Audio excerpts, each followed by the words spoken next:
اگر روسیوں نے اسے روس نہ بھیج دیا ہوتا تو میں اسے چھڑا کر یہاں لے آتا، یہاں آ کر مجاہدین سے ملتا تو وہ یقیناً مسلمان ہو جاتا اور مسلمانوں کو ایک بہت بڑا کمانڈر مل جاتا، مگر افسوس کہ ہمیں اس کی گرفتاری کی اطلاع تاخیر سے ملی۔ موسم نہایت خوشگوار تھا۔ عبد الرحمن پہاڑی نالے پر بیٹھا پانی میں کنکریاں پھینک رہا تھا۔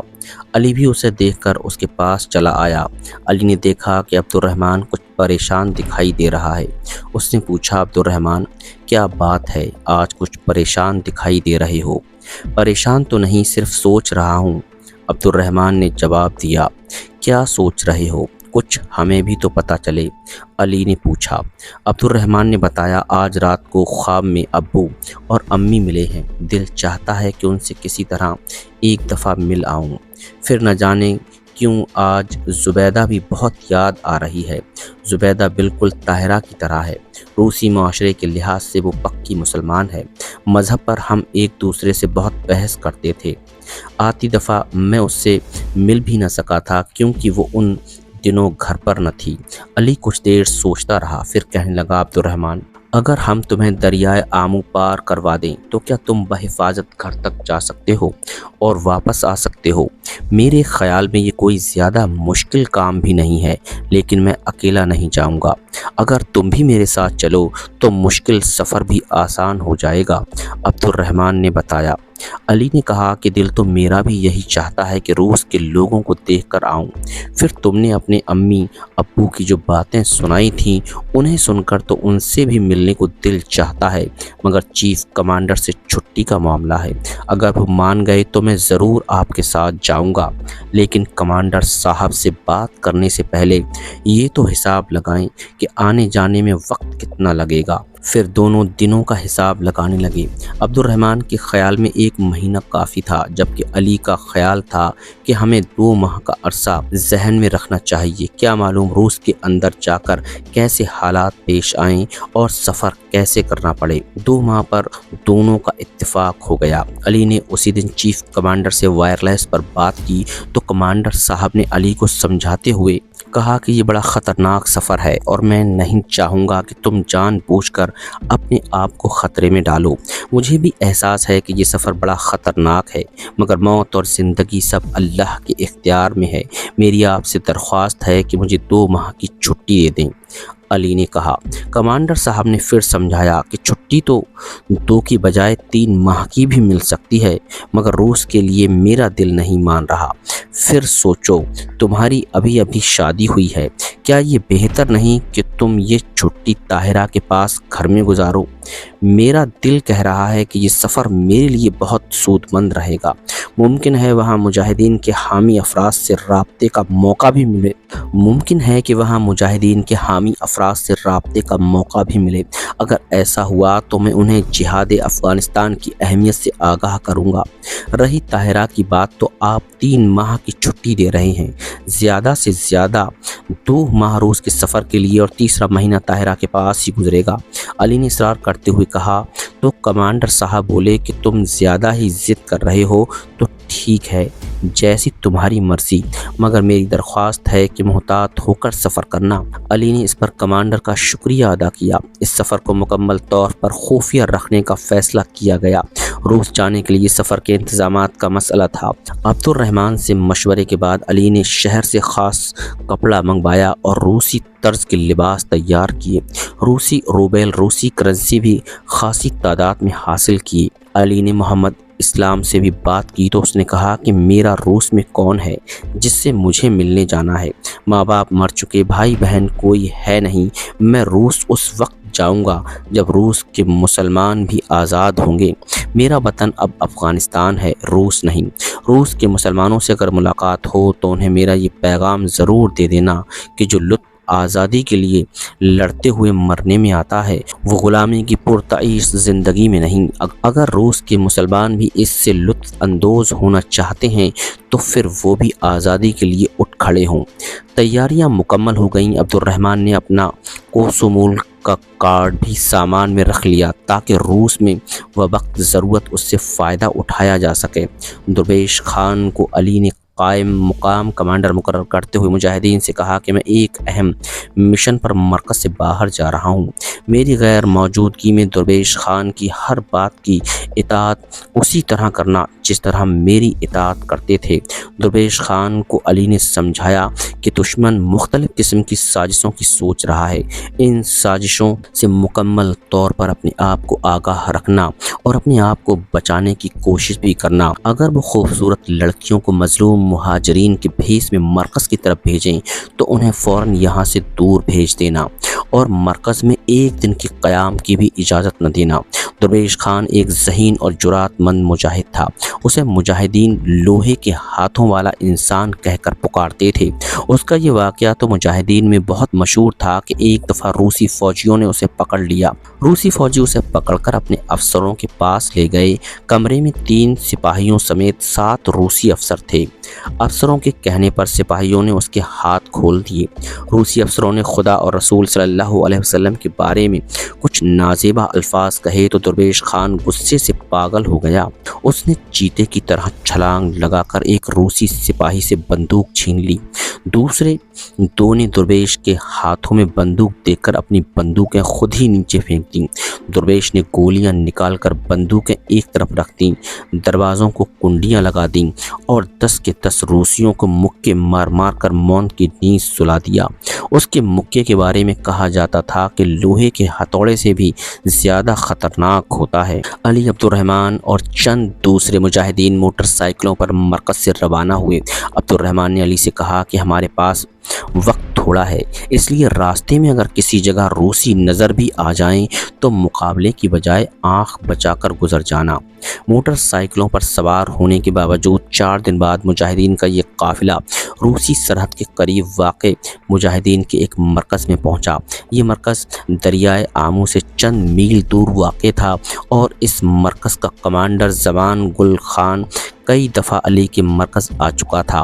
علی نے اس کے سامنے ادھر آنے کا مقصد بیان کیا اور اسے تاکید کی کہ دوسرے مجاہدین کو ہمارے ارادوں، مشن اور ناموں کے بارے میں کچھ معلوم نہ ہونے پائے۔ کمانڈر زمان گل خان انہیں دوسرے ہی دن دریائے آمو کے قریب ایک باغ میں لے گیا۔ باغ کا مالک احمد خان باغ ہی میں مل گیا۔ احمد خان زمیندار ہونے کے ساتھ ساتھ علاقے کا بہت بڑا اسمگلر بھی تھا۔ روسی اشیاء کی افغانستان کے راستے پاکستان اسمگلنگ اس کا پیشہ تھا۔ روس کے اندر بڑے بڑے اسمگلروں سے اس کے گہرے تعلقات تھے۔ وہ مجاہدین کی نہ صرف پیسے سے مدد کرتا بلکہ روس کے اندر چھاپہ مار کارروائیوں میں بھی مجاہدین کی رہنمائی کیا کرتا تھا۔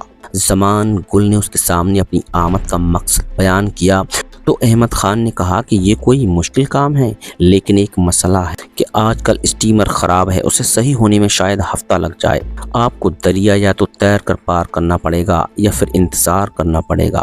علی نے کہا کہ ہم دریا تیر کر پار کر لیں گے۔ رات ان لوگوں نے احمد خان کے باغ ہی میں بسر کی۔ صبح کو ناشتے پر احمد خان نے علی اور عبد الرحمن کو سمجھاتے ہوئے کہا، دریا پار کرنے کے بعد تمہیں چند میل پیدل چلنا پڑے گا۔ اس کے بعد اسماعیل سمرقندی کا گاؤں آ جائے گا۔ اسماعیل سمرقندی علاقے کی معروف شخصیت ہے۔ دریا پار کئی فرد اس کے نام سے آگاہ ہیں۔ اسمگلر ہونے کے ساتھ ساتھ اس کا KGB سے بھی تعلق ہے، لیکن ہمیں فکر مند ہونے کی ضرورت نہیں۔ میرے کسی دوست کو بھی وہ نقصان نہیں پہنچائے گا۔ اگر اس تک پہنچنے سے پہلے ہی کوئی سرحدی سپاہی یا فوجی تمہیں پکڑنے یا روکنے کی کوشش کرے تو اسے بھی کہہ دینا کافی ہے کہ آپ اسماعیل سمرقندی کے مہمان ہیں۔ اس کے بعد کوئی آنکھ اٹھا کر بھی تمہاری طرف نہیں دیکھے گا۔ اسماعیل ہی تمہارے آگے جانے کے انتظامات بھی کرے گا اور سفر کے کاغذات بھی مکمل کروائے گا۔ ایک بات اور بتا دوں کہ روس کے اندر 20-25 روبل کی رشوت ہر کام کروا دیتی ہے۔ اگر کسی جگہ مشکل پڑ جائے تو سرکاری کارندوں کو رشوت دینا بالکل نہ بھولنا۔ وہ کچھ دیر رکا، پھر بولا، ایک چھوٹا سا کام میرا بھی کر دیجیے گا۔ قرآن مجید کے چند نسخے ہیں، اسماعیل سمرقندی کو دے دیجیے گا۔ اس نے پچھلے ماہ منگوائے تھے مگر ابھی تک میں اسے نہ بھیج سکا۔ قرآن مجید کا سن کر عبد الرحمن نے کہا کہ چند نسخے ہمیں بھی منگوا دیجیے تاکہ ہم بھی وہاں اپنے دوستوں کو دے سکیں۔ احمد خان نے بتایا کہ قرآن مجید کے نسخے یہاں سے ملنے تو بہت مشکل ہیں، وہ تو جا کر شہر سے لینے پڑیں گے۔